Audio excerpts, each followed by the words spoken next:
আমার ৩০ বছরের স্ত্রীকে ২১ বছরের একটা ছেলের সাথে রেস্টুরেন্টে দেখে আমি জাস্ট অবাক হয়ে গেলাম। মাথাটা মুহূর্তের মধ্যেই ঝিমঝিম করে উঠল।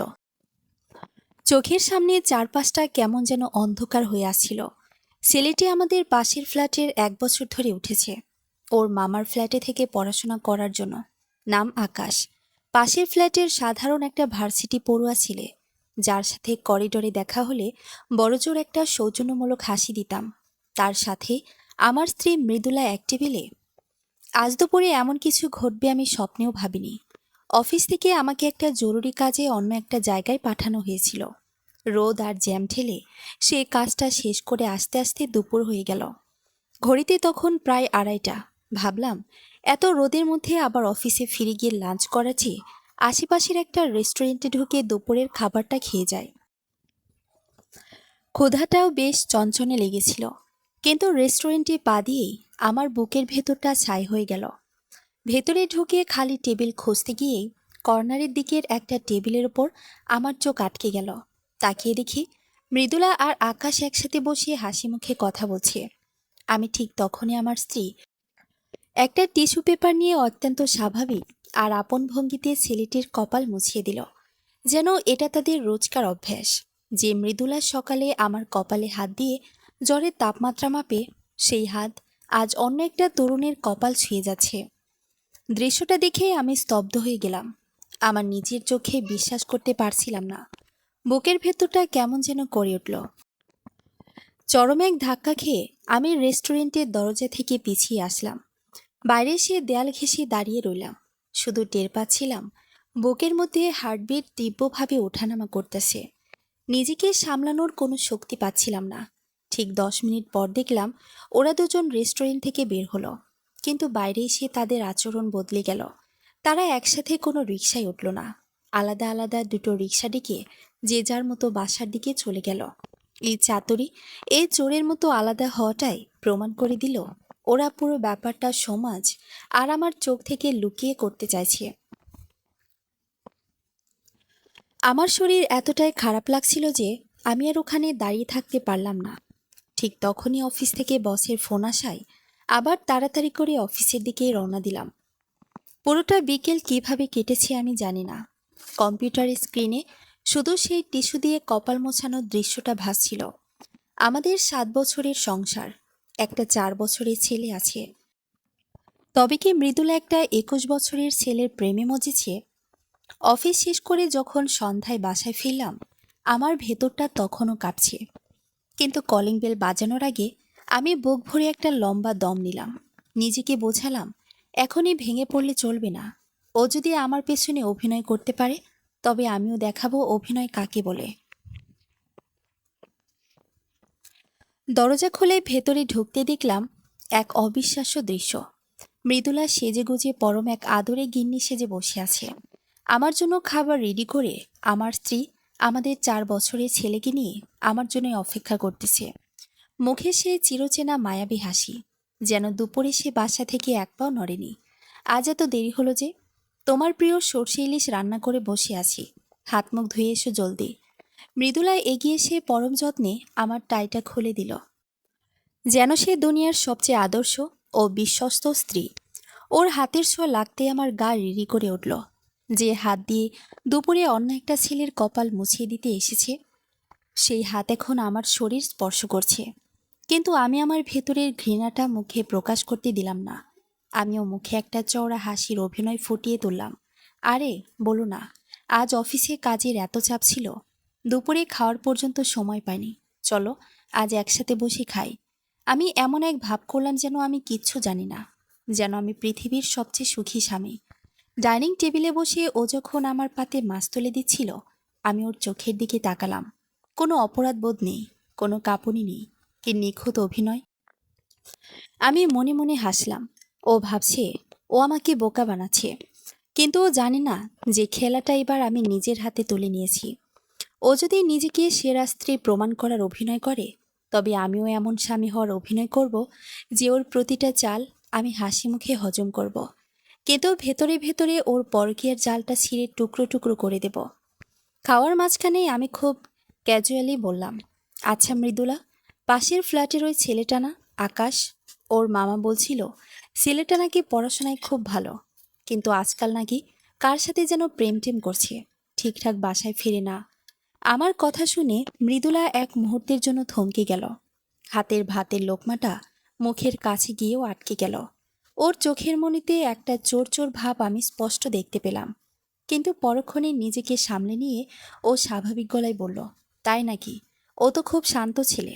আজকালকার যুগের ছেলেদের বিশ্বাস নেই অবশ্য।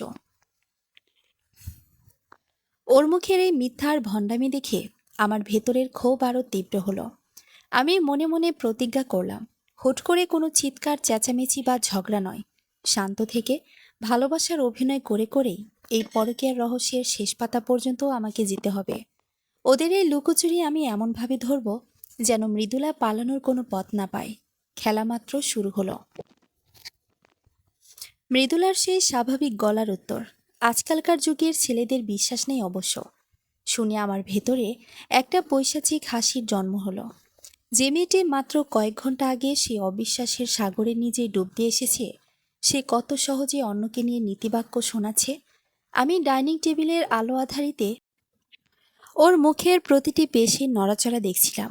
ও খুব সাবধানে নিজের স্বাভাবিকতা বজায় রাখার চেষ্টা করছিল, কিন্তু ওর চোখের কোণ দিয়ে আমাকে পরখ করে নেওয়ার সেই চতুর চাউনিটা আমার চোখ এড়ায়নি। ঠিকই বলেছ, আসলে মানুষের ওপরে রূপ দেখে ভেতরের মনটা চেনা বড় কঠিন। আমি ভাতের শেষ লোকমাটা মুখে তুলতে তুলতে খুব স্বাভাবিক গলায় বললাম, আমার কণ্ঠস্বরে একটু রাগ বা সন্দেহের আভাস পেতে দিলাম না। মৃদুলা আমার দিকে তাকিয়ে একটু হাসল, সেই চেনা মায়াবী হাসি, যা 7 বছর ধরে আমার সমস্ত ক্লান্তি দূর করে এসেছে। কিন্তু আজ সেই হাসিটা আমার কাছে প্লাস্টিকের তৈরি বিষাক্ত কিছুর মতো মনে হলো। খাওয়া দাওয়া শেষ করে ও যখন রান্নাঘরে গোছগাছ করতে গেল, আমি ড্রয়িং রুমে সোফায় এসে বসলাম। 4 বছরের ছেলেটা আমার কোলে এসে ঝাঁপিয়ে পড়ল। ওর নিষ্পাপ মুখটার দিকে তাকিয়ে বুকের ভেতরটা হু হু করে উঠল। এই ছোট্ট বাচ্চাটার কথা ভেবে কি মৃদুলার হাত একবারও কাঁপল না? পাশের ফ্ল্যাটের ওই 21 বছরের ছোকরার মধ্যে কি এমন খুঁজে পেল, যার জন্য আমাদের এই সাজানো সংসারটাকে ও বাজি ধরে ফেলল? রাত 11টা। আমরা বিছানায় শুয়ে আছি। মৃদুলা আমার বুকের উপর হাত রেখে ঘুমানোর ভান করছে, আর আমি সিলিং ফ্যানের ঘোড়ার দিকে তাকিয়ে মনে মনে আমার পরবর্তী চাল সাজাচ্ছি। ও ভাবছে ও এক দক্ষ চালাক, কিন্তু ও জানে না ও এখন আমার বিছানো দাবার গুটি মাত্র। হুট করে কোনো হুলস্থুল করলে ও সতর্ক হয়ে যাবে, প্রমাণ সব মুছে ফেলবে। আমাকে এমন এক ফাঁদ পাততে হবে যেখানে ও নিজে এসে ধরা দেবে। পরদিন সকালে ঘুম থেকে উঠে আমি অন্য একজন মানুষ। আয়নার সামনে দাঁড়িয়ে নিজের চেহারাটা নিজেই চিনতে পারছিলাম না। এত নিখুঁত অভিনয়ের ক্ষমতা আমার মধ্যে কবে থেকে এলো? আজ অফিসে একটা বড় মিটিং আছে মৃদুলা, ফিরতে একটু রাত হতে পারে। ব্রেকফাস্ট টেবিলে পরোটা মুখে দিতে দিতে বললাম। মৃদুলা আমার চায়ের কাপটা এগিয়ে দিয়ে বলল, তাই? আচ্ছা, সাবধানে যেও, দুপুরে ঠিকঠাক খেয়ে নিও কিন্তু। ও আমার কপালে একটা হালকা চুমু খেলো। ওর ঠোঁটের সেই স্পর্শে আমার সারা শরীর ঘৃণায় রিরি করে উঠল, কিন্তু আমি মুখে একগাল হাসি নিয়ে ওর গালে হাত বুলিয়ে দিলাম। বাসা থেকে বের হয়ে আমি সোজা অফিসে গেলাম না। অফিসের মোড় থেকে একটা সিএনজি নিয়ে আবার আমাদের এলাকার দিকে ব্যাক করলাম, তবে সরাসরি আমাদের গলিতে ঢুকলাম না। গলির মুখের একটা ছোট চায়ের দোকানে গিয়ে বসলাম, যেখান থেকে আমাদের অ্যাপার্টমেন্টের মেইন গেটটা পরিষ্কার দেখা যায়। অপেক্ষা করতে লাগলাম। তপ্ত রোদে ঘামছি, কিন্তু ভেতরের জিদ আমাকে বসিয়ে রাখল। ঘড়িতে তখন বেলা 11:30। ঠিক তখনই দেখলাম আমাদের গেট দিয়ে মৃদুলা বের হচ্ছে। পরনে একটা হালকা নীল রঙের জর্জের শাড়ি, চোখে সানগ্লাস। এত সেজেগুজেও কোথায় যাচ্ছে? ও কি জানে না ওর স্বামী এখন অফিসে? ও গলি থেকে বের হয়ে একটা রিক্সা নিল। আমি আর দেরি না করে একটা খালি মোটর বাইক ওলাকে টাকা বাড়িয়ে দিয়ে বললাম, ভাই, ওই রিক্সাটার পিছু নেন, ও যেন বুঝতে না পারে। রিক্সাটা ধানমন্ডি লেকের দিকে এগোতে লাগলো। আমার বুকের ভেতর হার্টবিট আবার সেই দুপুরের মতো ওঠানামা করতে শুরু করলো। লেকের পাড়ের একটা নিলিবিলি গাছের ছায়া গিয়ে মৃদুলার রিক্সাটা থামলো। ও নামার ঠিক 2 মিনিটের মাথায় একটা লাল রঙের পালসার বাইক এসে থামলো ওর সামনে। বাইক থেকে যে নামলো তাকে চিনতে আমার 1 সেকেন্ডও সময় লাগলো না। আকাশ। আকাশ বাইক পার্ক করে মৃদুলার দিকে এগিয়ে এলো। মৃদুলা ওর দিকে তাকিয়ে এমন একটা চওড়া হাসি দিল, যা ও ইদানিং আমার দিকে তাকিয়েও হাসে না। আকাশ ওর হাত থেকে ভ্যানিটি ব্যাগটা নিজের হাতে নিল। তারপর দুজনে পাশাপাশি হেঁটে লেকের ভেতরে চলে গেল। আমি অটোবাইক থেকে নেমে কিছুটা দূরত্ব বজায় রেখে ওদের পেছনে হাঁটতে লাগলাম। ওরা একটা ব্রেঞ্চে গিয়ে বসল। লেকের মৃদু বাতাসে মৃদুলার শাড়ির আঁচল উঠছিল, আর আকাশ অপলক দৃষ্টিতে ওর দিকে তাকিয়েছিল। এক পর্যায়ে দেখলাম আকাশ পকেট থেকে ছোট একটা মখমলের বক্স বের করলো। বক্সটা খুলতে রোদের আলোয় একটা আংটি চকচক করে উঠল। মৃদুলা দুই হাতে মুখ ঢেকে ফেলল, ঠিক যেমনটা কোনো তরুণী তার প্রেমিকের কাছ থেকে সারপ্রাইজ পেয়ে করে থাকে। আকাশ পরম মমতায় মৃদুলার ডান হাতের অনামিকায় আংটিটা পরিয়ে দিল, আর মৃদুলা ও লোকলজ্জার তোয়াক্কা না করে আকাশের কাঁধে মাথাটা এলিয়ে দিল। গাছের আড়ালে দাঁড়িয়ে দৃশ্যটা দেখে আমার হাত দুটো মুষ্টিবদ্ধ হয়ে গেল। নখগুলো হাতের তালুতে দেবে গিয়ে রক্ত বের হওয়ার উপক্রম। চোখের সামনে 7 বছরের বিশ্বাসের দেয়ালটা কাছের ঘরের মতো ভেঙে গড়িয়ে গেল। যে হাত দিয়ে ও আমার সংসারের হাল ধরে আছে, সেই হাতে আজ অন্য এক যুবকের ভালোবাসার আংটি। আমি পকেট থেকে আমার ফোনটা বের করলাম। হাত কাঁপছিল, কিন্তু আমি নিজেকে শক্ত রাখলাম। ক্যামেরাটা জুম করে ওদের সে অন্তরঙ্গ মুহূর্তের পরপর কয়েকটা ছবি আর একটা ছোট ভিডিও ক্লিপ তুলে নিলাম। এটা আমার প্রথম অস্ত্র। ভিডিওটা শেষ করে আমি ফোনটা পকেটে রাখলাম। মুখে এক ক্রোড় হাসি ফুটে উঠল আমার। মৃদুলা, তুমি তোমার এই মোহের খেলাটা খুব সুন্দর করে খেলছো, কিন্তু তুমি জানো না, তোমার এই সাজানো নাটকের শেষ দৃশ্যটা আমি নিজের হাতে লিখব। আমি আর সেখানে দাঁড়ালাম না, ধীর পায়ে লেক থেকে বের হয়ে এলাম। আজ রাতে বাসায় ফিরে দেখার পালা আমার এই সতীসাধ্যী স্ত্রী আংটিটা কোথায় লুকিয়ে রাখে, আর আমার সামনে নতুন করে কি অভিনয়টা ফাঁদে। বিকেলের দিকে এক প্রকার জোর করে অফিসে গিয়ে কয়েকটা জরুরি ফাইল সই করলাম। শরীরটা টেবিলে থাকলেও মনটা পড়েছিল ধানমন্ডি লেকের সে গাছের আড়ালে। চোখের সামনে বারবার ভেসে উঠছিল মৃদুলার অনামিকায় আকাশের পরে দেওয়া সেই চকচকে আংটি, আর আকাশের কাঁধে মৃদুলা মাথায় এলিয়ে দেওয়ার দৃশ্যটা। ফোনটা পকেটে থাকা সত্ত্বেও মনে হচ্ছিল ওটা যেন একটা জীবন্ত আগ্নেয়গিরি, যা যে কোনো সময় ফেটে পড়তে পারে। ওই একটা ফোনেই বন্দী হয়ে আছে আমার 7 বছরের বিশ্বাসের চিতাভস্ম। সন্ধ্যা 7:30টায় যখন বাসায় ফিরলাম, তখন আমার মুখে এক ক্লান্ত পরিশ্রান্ত কর্মজীবী স্বামীর অবয়ব। দরজার লক খুলে ভেতরে ঢুকতেই চেনা সুবাসটা নাকে এলো। মৃদুলা তখন রান্নাঘরে সম্ভবত রাতের তরকারি গরম করছে। এসে গেছো, হাত মুখ ধুয়ে নাও, আমি চা দিচ্ছি। রান্নাঘর থেকে মৃদুলা গলা বাড়িয়ে বলল। আমি সোজা বেডরুমে চলে গেলাম। ও যখন চা নিয়ে ঘরে ঢুকলো, আমি খুব সূক্ষ্মভাবে ওর ডান হাতের আঙ্গুলটার দিকে তাকালাম। ফাঁকা, কোনো আংটি নেই, শুধু আমাদের বিয়ের সময় পরিয়ে দেওয়া সেই সোনার চিকন রিংটা জ্বলজ্বল করছে। আমার ভেতরের মানুষটা অট্টহাসি দিয়ে উঠল। কত দ্রুত প্রমাণ লোপাট করতে পারে এই মেয়ে। আজকের মিটিংটা কেমন হলো? খুব ধকল গেছে মনে হয়। মৃদুলা চায়ের কাপটা আমার দিকে বাড়িয়ে দিয়ে কপালে হাত রাখার চেষ্টা করলো। আমি আলতো করে ওর হাতটা ধরে নিজের চিবুকে ছোঁয়ালাম। তারপর ওর অনামিকা আঙ্গুলটা একটু চেপে ধরে চোখের দিকে তাকিয়ে হাসলাম। মিটিং ভালোই হয়েছে, তবে ধকলটা একটু বেশিই গেল। আচ্ছা মৃদুলা, তোমার ডান হাতটা খালি খালি লাগছে কেন? একটা সুন্দর আংটি থাকলে বেশ মানাতো, তাই না? আমার এই আচমকা প্রশ্নে মৃদুলার চোখের মণি দুটো এক মুহূর্তের জন্য কেঁপে উঠল। ও চট করে নিজের হাতটা আমার মুঠো থেকে ছাড়িয়ে নিল। মুখের চেনা হাসিটা ধরে রাখার আপ্রাণ চেষ্টা করে বলো, কি যে বলো না, সংসারের কাজ করতে করতে আংটি টাংটি পরার সময় আছে নাকি? এই তো ভালো। তা অবশ্য ঠিক। আমি চায়ের কাপে চুমুক দিয়ে বললাম, তবে আজ রাস্তায় আসার সময় একটা জুয়েলারির দোকানে দারুণ একটা আংটি দেখলাম। হুট করে তোমার কথা মনে পড়ে গেল, ভাবলাম কিনে ফেলি। তারপর ভাবলাম থাক, তোমার পছন্দ আবার অন্যরকম। মৃদুলার কথা বাড়ালো না। জামা কাপড় গোছানোর বাহানা করে আলমারি খুলল। আমি ড্রেসিং টেবিলের আয়নায় ওর প্রতিচ্ছবি দেখছিলাম। আলমারির লকারটা খোলার সময় ও বারবার আর চোখে দেখছিল আমি ওর দিকে তাকিয়ে আছি কিনা। আমি ফোন হাতে নিয়ে স্ক্রল করার ভান করলাম। ও দ্রুত লকারের ভেতরের একটা ছোট কাপড়ের পাউচের ভেতর কিছু একটা রেখে লকারটা আটকে দিল। আমি মনে মনে হাসলাম।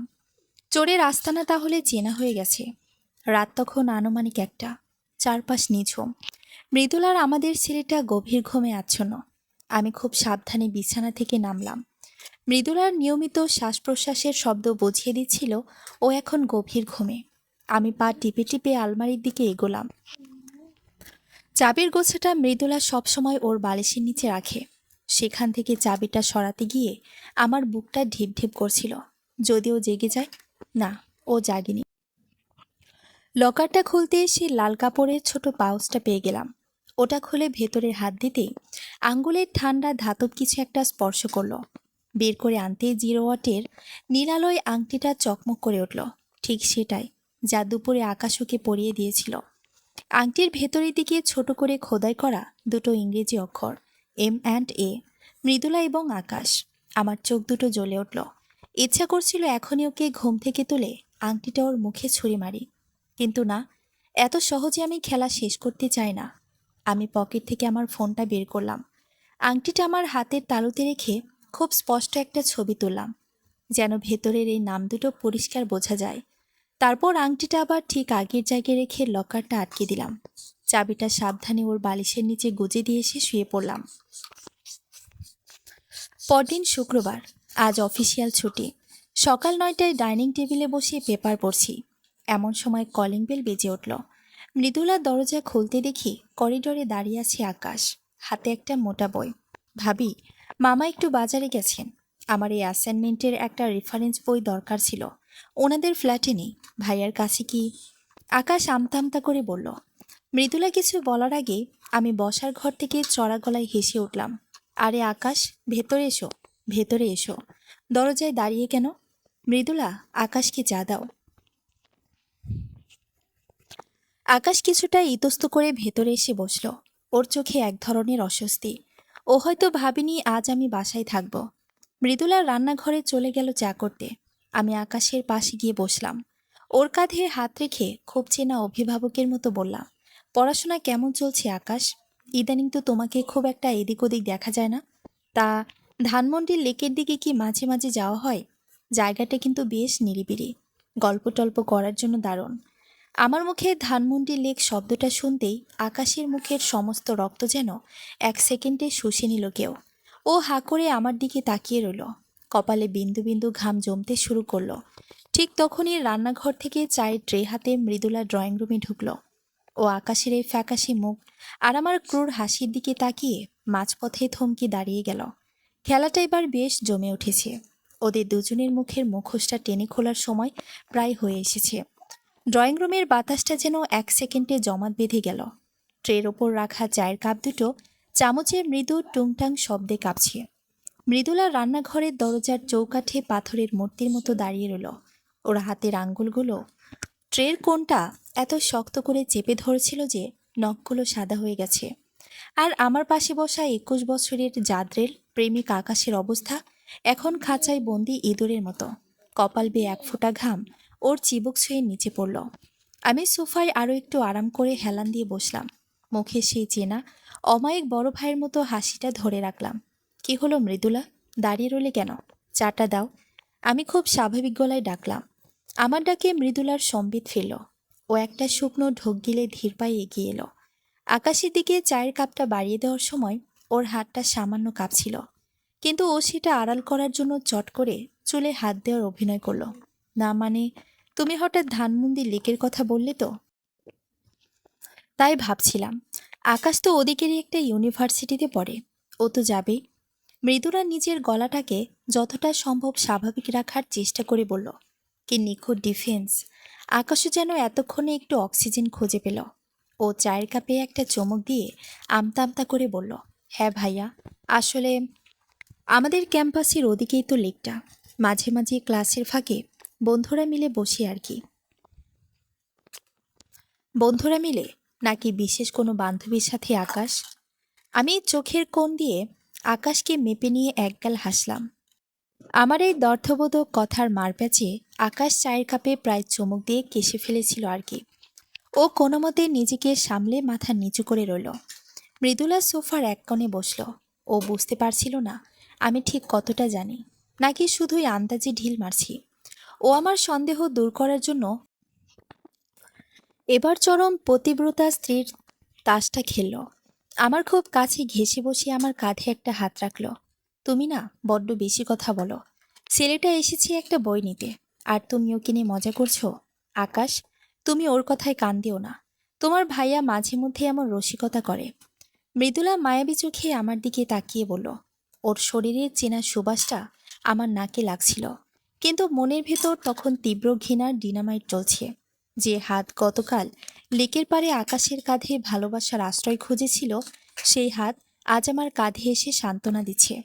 আরে না না, আমি তো এমনিই বলছিলাম। আমি মৃদুলার হাতের উপর নিজের হাতটা রাখলাম। পরম ভালোবাসায় ওর আঙ্গুলগুলো মর্দন করতে করতে বললাম, আসলে আজকালকার ছেলেদের রিলেশনশিপের কোনো গ্যারান্টি নেই তো, তাই ভাবলাম ছোট ভাই হিসেবে একটু খোঁজ খবর নিই।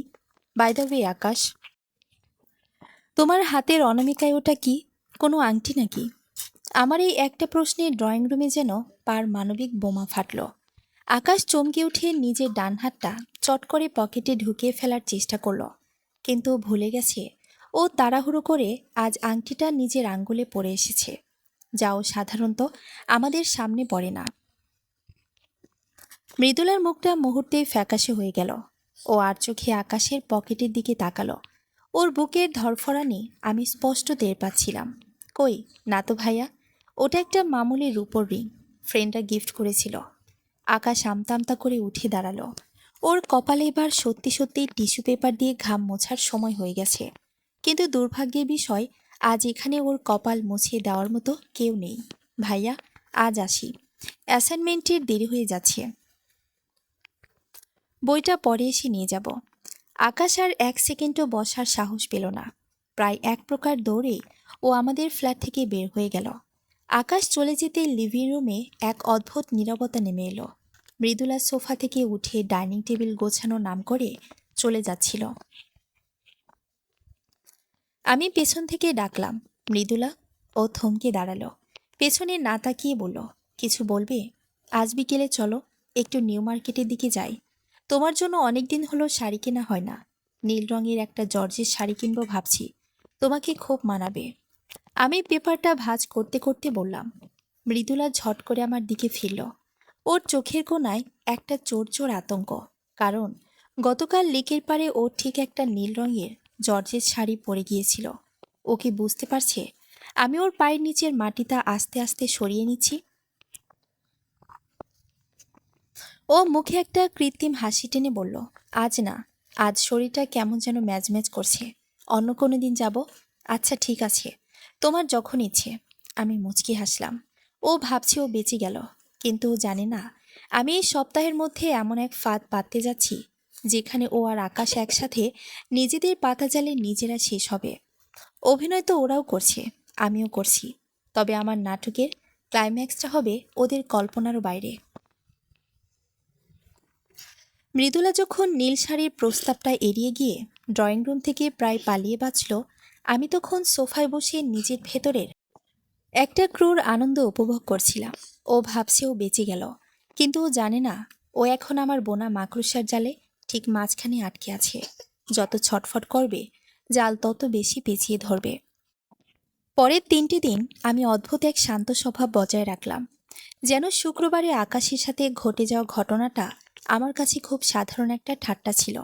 অফিস থেকে ঠিক সময়ে বাসায় ফিরি, ছেলের সাথে খেলি, আর মৃদুলার রান্না করা খাবারের প্রশংসা করি। আমার এই অতি স্বাভাবিক রূপটাই মৃদুলাকে আরও বেশি বিভ্রান্ত করে দিচ্ছিল। ও কিছুতেই বুঝতে পারছিল না আমি কিছু জানি নাকি আসলে আমি বোকা। তবে আড়ালে আমি আমার চাল চালছিলাম। আকাশের মামা অর্থাৎ পাশের ফ্ল্যাটের শওকত সাহেবের সাথে কায়দা করে একদিন সন্ধ্যায় অ্যাপার্টমেন্টের নিচে দেখা করলাম। আরে ভাই, আজকাল আকাশে ওরার গল্প শুনছি না তো? হাসতে হাসতে খুব ক্যাজুয়ালি ওনাকে জিজ্ঞেস করলাম, আকাশ ছেলেটা তো ভালো, তবে ইদানিং দেখলাম ও একটা হীরের আংটি কিনেছে। কাউকে প্রপোজ টপোজ করবে নাকি? শওকত সাহেব আকাশকে নিয়ে বেশ গর্ব করেন। তিনি অবাক হয়ে বললেন, আরে না না, ও তো টিউশনি আর বাপের পাঠানো টাকায় চলে। হীরের আংটি কেনার টাকা কই পাবে? তবে হ্যাঁ, ও মাঝখানে ওর বাপের কাছ থেকে সেমিস্টার ফির কথা বলে অতিরিক্ত 50,000 টাকা আনিয়েছিল। পড়ালেখার খরচই তো কুলাতে পারে না, আংটি কিনবে কি? আমি মনে মনে হিসাবটা মিলিয়ে নিলাম। সেমিস্টার ফির বাহানায় বাপের কাছ থেকে টাকা এনে আকাশ আমার স্ত্রীকে হীরের আংটি উপহার দিয়েছে। আর আমার সতীসাধ্যী স্ত্রী সেই ভালোবাসার বিষ গিলে নিজের সংসারকে নরক বানাচ্ছে। বুধবার রাতে আমি আমার চূড়ান্ত চালটা চাললাম। ডাইনিং টেবিলে ভাত খেতে খেতে খুব আফসোসের সুরে বললাম, ধুর, একটা ঝামেলা হয়ে গেল। মৃদুলা তরকারি বাড়তে বাড়তে জিজ্ঞেস করলো, কিসের ঝামেলা? অফিস থেকে আগামী পরশু মানে শুক্রবারের 3 দিনের জন্য একটা ট্যুরে ঢাকার বাইরে পাঠাচ্ছে। চট্টগ্রামে একটা সাইট ভিজিট করতে হবে। শুক্রবার ভোরে রওনা দিতে হবে, ফিরতে ফিরতে রবিবার রাত। আমি খুব মন খারাপের ভান করে বললাম। আমার কথা শুনতেই মৃদুলার চোখের মণি দুটো এক মুহূর্তের জন্য উজ্জ্বল হয়ে উঠল। ও সেটা আড়াল করার জন্য চট করে মাথা নিচু করে ভাতের বাটিটা এগিয়ে দিল। অফিসের কাজ যখন, তখন তো যেতেই হবে। তুমি চিন্তা করো না, আমি আর বাবু সামলে নেব। আমি জানি তুমি সামলে নিতে পারবে। তুমি তো আমার লক্ষ্মী বউ। আমি ওর গালে আলতো করে একটা টোকা দিলাম। ওর গালটা তখন অপমানে নয়, বরং এক গোপন উত্তেজনায় লাল হয়ে উঠছিল। ও ভাবছে আগামী 3 দিন এই ফ্ল্যাটে ও আর আকাশ স্বাধীন। কোনো বাধা নেই, কোনো ভয় নেই। বৃহস্পতিবার রাত, আমি আমার ট্রাভেল ব্যাগ গোছাচ্ছি। মৃদুলা নিজে দাঁড়িয়ে থেকে আমার কাপড় চোপড় গুছিয়ে দিল। এমনকি আমার ওয়ালেটে টাকা ঠিকঠাক আছে কিনা তাও চেক করলো। কত নিখুঁত অভিনয়! একজন আদর্শ স্ত্রী তার স্বামীকে বিদায় দিচ্ছে। শুক্রবার ভোর 5টা। চারপাশটা তখনও কুয়াশা আর অন্ধকারে ঢাকা। মৃদুলা ঘুম থেকে উঠে আমার জন্য কফি বানিয়ে দিল। আমি ব্যাগটা কাঁধে নিয়ে দরজার কাছে এসে ওকে জড়িয়ে ধরলাম। ওর কপালে একটা দীর্ঘ চুমু দিয়ে বললাম, নিজের খেয়াল রেখো মৃদুলা। আর হ্যাঁ, পাশের ফ্ল্যাটের আকাশকে বলো আমি কিন্তু বইটার জন্য অপেক্ষা করছি। মৃদুলা একটু থমকে গেল, তারপর হেসে বলল, আচ্ছা বলবো, তুমি সাবধানে যেও। আমি ফ্ল্যাটের দরজা টেনে লিফট দিয়ে নিচে নেমে এলাম, কিন্তু চট্টগ্রামে যাওয়ার জন্য কোনো বাস বা ট্রেনের টিকিট কাটিনি। আমি আমাদের অ্যাপার্টমেন্টের দারোয়ান মোতালেবকে আগেই কিছু টাকা দিয়ে হাত করে রেখেছিলাম। ওকে বলে রেখেছিলাম আমি অফিসিয়ালি ঢাকার বাইরে যাচ্ছি, কিন্তু জরুরি একটা কাজে আমাকে আজই গোপনে ফিরতে হবে। অ্যাপার্টমেন্ট থেকে বের হয়ে আমি সোজা চলে গেলাম আমাদেরই এক বন্ধুর খালি ফ্ল্যাটে, যেটা আমাদের বাসা থেকে মাত্র 15 মিনিটের দূরত্বে। সেখানে গিয়ে আমি আমার ফোনটা বের করলাম। আমাদের ঘরের ড্রয়িং রুম আর করিডোরে আমি আগেই দুটো গোপন মিনি সিসি ক্যামেরা সেট করে রেখেছিলাম, যার লাইভ ফিড সরাসরি আমার ফোনে আসে। মৃদুলা টেকনোলজির এত খুঁটিনাটি বোঝে না, তাই ও কখনো টের পায়নি। সকাল 10টা পর্যন্ত ফোনে শুধু মৃদুলা আর আমাদের ছেলের স্বাভাবিক ঘোরাঘুরি দেখলাম। 11টার দিকে মৃদুলা ছেলেকে ওর নানুর বাসায়, আমার শাশুড়ির বাসায় পাঠানোর ব্যবস্থা করলো। ওর ছোট ভাইকে ফোন করে ডেকে বলল বাবুকে যেন আজ ওদের বাসায় নিয়ে যায়, কারণ ও একটু ডাক্তারের কাছে যাবে। বাবু চলে যাওয়ার ঠিক আধ ঘন্টা পর ঘড়িতে যখন দুপুর 12টা, আমার ফোনের স্ক্রিনে ভেসে উঠল সেই দৃশ্য যার জন্য আমি অপেক্ষা করছিলাম। আমাদের ফ্ল্যাটের দরজার লকটা আস্তে করে খুলে ভেতরে ঢুকলো আকাশ। ওর পরনে একটা টি শার্ট, আর ড্রয়িং রুমে ওর জন্য অপেক্ষা করছিল মৃদুলা। আজ মৃদুলার পরনে সেই নীল রঙের জর্জেট শাড়িটা, যা ও আমার সাথে নিউ মার্কেটে গিয়ে কিনতে চায়নি। আকাশ ভেতরে ঢুকতে মৃদুলার 1 সেকেন্ডও সময় নষ্ট করলো না। ও ছুটে গিয়ে আকাশের বুকে আছড়ে পড়ল।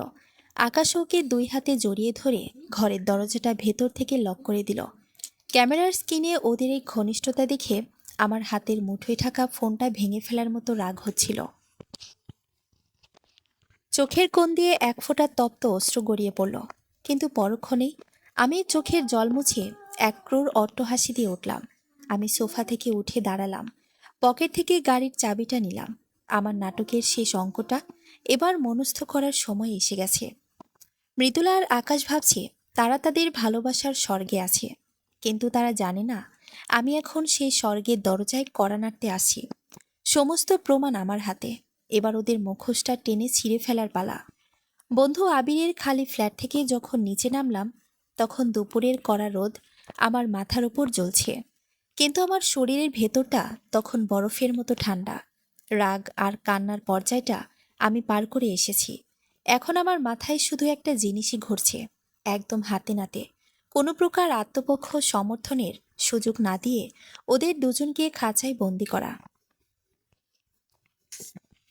গাড়ির এক্সিলেটরে চাপ দিলাম।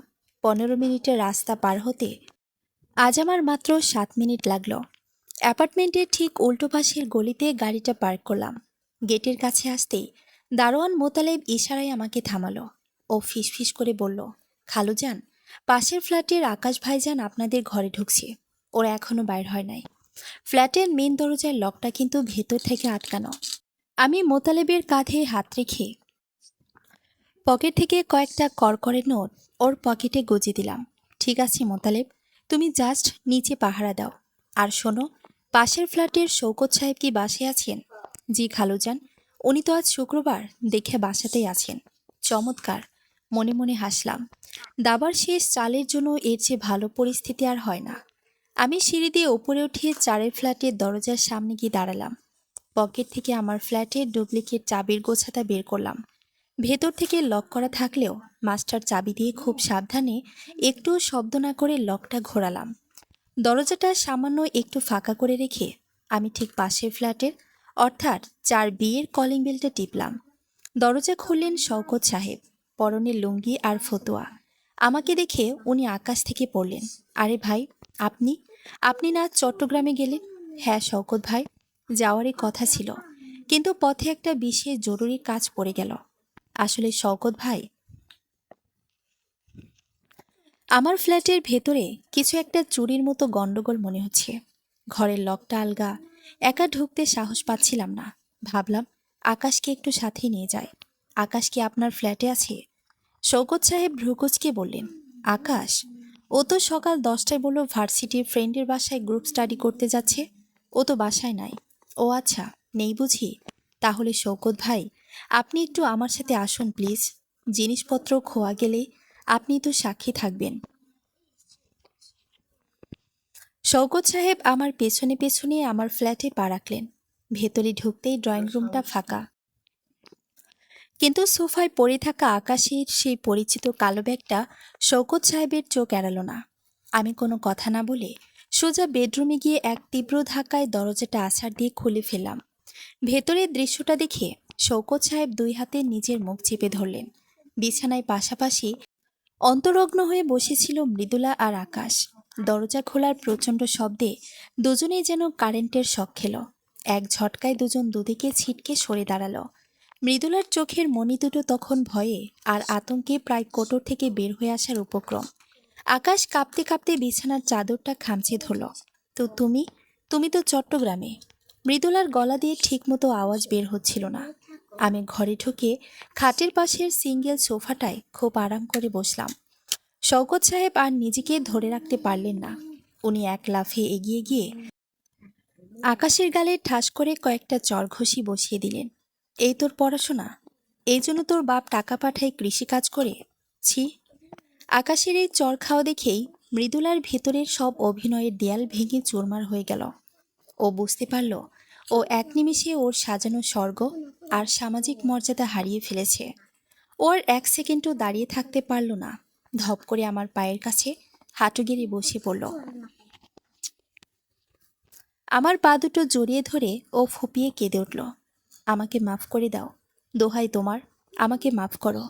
আমার জীবনে মস্ত বড় ভুল হয়ে গেছে। মৃদুলা আমার পা চেপে ধরে হাউমাউ করে কাঁদতে লাগলো। কিন্তু আমার মনের ভেতর তখন পাথরের দেয়াল। যে হাত দিয়ে ও এতক্ষণ আকাশকে ছুঁয়েছিল, সেই হাতের স্পর্শে আমার ঘৃণা আরো বেড়ে গেল। আমি এক ঝটকায় পা দুটো সরিয়ে নিলাম। ক্ষমা? কার কাছে ক্ষমা চাচ্ছ মৃদুলা? আর কিসের ভুল? সিসি ক্যামেরায় যা দেখলাম ওটা ভুল ছিল না, ওটা ছিল চরম উপভোগ। মৃদুলা এবার নিজেকে বাঁচানোর জন্য আকাশের ওপর সব দোষ চাপানোর নোংরা খেলাটা শুরু করলো। ও কাঁদতে কাঁদতে বলল, সব দোষ এই আকাশের। বিশ্বাস করো, ও আমাকে মিষ্টি মিষ্টি প্রশংসা করে পটিয়েছে। আমি একা থাকতাম, ও এসে বলতো, ভাবি তোমাকে আজ খুব সুন্দর লাগছে, ভাবি তোমার এই শাড়িটা দারুণ। ও দেখতে এত কিউট। এরকম একটা ছেলের মুখের মিষ্টি কথা শুনে আমি লোভ সামলাতে পারিনি। ও আমাকে ভাবি ভাবি বলে কত উপহার দিত। আমি যখনই ছাদে যেতাম ও সবসময় আমার পেছনে পেছনে এসে দাঁড়িয়ে থাকতো। ওই আমাকে নষ্ট করেছে, আমার কোনো দোষ নেই। মৃদুলার মুখের এই নির্লজ্জ স্বীকারোক্তি আর আত্মপক্ষ সমর্থনের চেষ্টা দেখে আমার ভেতর থেকে এক পৈশাচিক ক্রূর হাসি বেরিয়ে এলো। আমি সোফা থেকে উঠে দাঁড়ালাম। প্রথমে আকাশের দিকে তাকালাম, যে তখনও গাল চেপে ধরে কাঁপছে। তারপর তাকালাম আমার পায়ের কাছে পড়ে থাকা মৃদুলার দিকে। ও, আকাশ তোমাকে ভাবি ভাবি বলে অনেক উপহার দিত, ছাদে তোমার পেছনে পেছনে থাকতো, আর আকাশ এত কিউট বলে তোমার লোভ সামলানো কঠিন হয়ে যেত। আমি ঠোঁটের কোণে এক চিলতে বিষাক্ত হাসি ঝুলিয়ে বললাম। রুমের সবাই স্তব্ধ হয়ে আমার দিকে তাকিয়ে রইল। আমি তখন শওকত সাহেবের দিকে ফিরে এক অদ্ভুত চাবুকের গলায় মতো বললাম, শওকত ভাই, এক কাজ করলে কেমন হয়? আকাশের সাথে যখন মৃদুলার এতই মিল, আকাশ যখন এত উপহার দিতে পারে, তাহলে আকাশের সাথে মৃদুলাকে বিয়ে দিয়ে দেই। কোনো সমস্যা নাই। তখন তো আরও বেশি বেশি উপহার পাবে, তাই না মৃদুলা? আমার এই কথা শুনে মৃদুলা আর আকাশ দুজনেই যেন জ্যান্ত ভূত দেখল।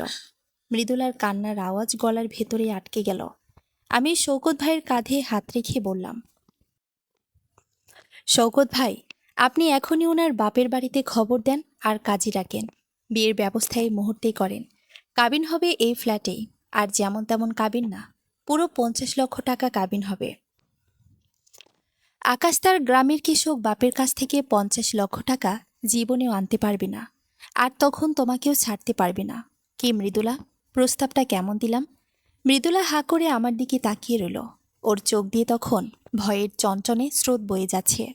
ও বুঝতে পারছে আমি ওকে ক্ষমা তো করবই না, বরং এমন এক নরক ছুঁড়ে ফেলতে যাচ্ছি যার কোনো ফিরতি পথ নেই। আমার মুখের 50 লক্ষ টাকা কাবিন আর জোরপূর্বক বিয়ের কথা শুনে ড্রয়িং রুমের এসি চলাও সত্ত্বেও আকাশ আর মৃদুলার শরীর বেয়ে তপ্ত ঘাম ছুটতে লাগল। শওকত সাহেব এক মুহূর্ত আমার মুখের দিকে স্তব্ধ হয়ে তাকিয়ে রইলেন। তারপর ওনার চোখের কোণে এক কঠোর প্রতিশোধের আলো জ্বলে উঠল। উনি বুঝলেন বিশ্বাসঘাতকতার এর চেয়ে নির্মম এবং মোক্ষম শাস্তি আর হতেই পারে না। কিন্তু কাজী সাহেব খাতা খোলার আগেই এক অবিশ্বাস্য দৃষ্টি ঘটল। এতক্ষণ ধরে নিজেকে জাদ্রেল প্রেমিক ভাবা 21 বছরের আকাশ আচমকা মেঝেতে বসে হাউমাউ করে কেঁদে উঠল। ও শওকত সাহেবের পা জড়িয়ে ধরে চিৎকার করতে লাগল, মামা, দোহাই আপনার, আমি এই বিয়ে করব না। আমার থেকে 10 বছরের বড় একটা মেয়েকে আমি বিয়ে করব না। ও বাচ্চার মা, ওর সাথে আমি কিভাবে সংসার করব? আমার জীবনটা এভাবে ধ্বংস করে দেবেন না মামা, আমি এই বিয়ে করব না। আকাশের এই কাপুরুষতা আর রূপ পাল্টানো দেখে মৃদুলা যেন আকাশ থেকে পড়ল। যে ছেলেটার মিষ্টি মিষ্টি প্রশংসায় ও গলে যেত, যাকে ও কিউট ভেবে নিজের স্বামী সন্তানকে লাথি মেরেছিল, সে আজই ওকে 10 বছরের বড় বুড়ি বলে অপমান করছে। মৃদুলার ভেতরের সব অহংকার এক নিমিষে ধুলোয় মিশে গেল। ও বুঝতে পেরেছে ও আসলে কোনো ভালোবাসার সাগরে ভাসেনি, ও একটা নোংরা নর্দমায় পা দিয়েছিল। ও আর এক সেকেন্ডও দাঁড়িয়ে থাকতে পারল না। এবার সত্যি সত্যি আমার পায়ের কাছে এসে হোমড়ি খেয়ে পড়ল। আমার পা দুটো 2 হাতে শক্ত করে খামচে ধরে ও ডুকরে কেঁদে উঠল, দোহাই তোমার, আমাকে এই নরকে ঠেলে দিও না। আমি তোমার আর আমাদের বাচ্চার মুখ না দেখলে বাঁচতে পারবো না। আমি মরে যাব। বাবুকে ছাড়া আমি এক মুহূর্ত থাকতে পারবো না। আমাকে তোমার চরণের দাসী করে রেখে দাও, তাও ওই ছেলের সাথে আমার বিয়ে দিও না। মৃদুলা আমার পা চেপে ধরে পাগলের মতো আকুতি করতে লাগলো। ওর এই ছেনালি আর শেষ মুহূর্তের মাতৃত্বের ভণ্ডামি দেখে আমার বুকের ভেতর ঘৃণাটা আগ্নেয়গিরির মতো জ্বলে উঠল। আমি এক ঝটকায় আমার পা দুটো সরিয়ে নিলাম। আমার পা সরানোর ধাক্কায় মৃদুলা যখন মেঝেতে ছিটকে পড়ল, তখন পাশে থাকা আকাশ নিজের চামড়া বাঁচাতে এক চরম নোংরা কাণ্ড করল। ও মেঝেতে পড়া মৃদুলাকে এক তীব্র লাথি দিয়ে সরিয়ে দিল। দূর হ শালি, তোর জন্যই আজ আমার এই অবস্থা। আমার মামার সামনে এসে এখন পা ধরিস?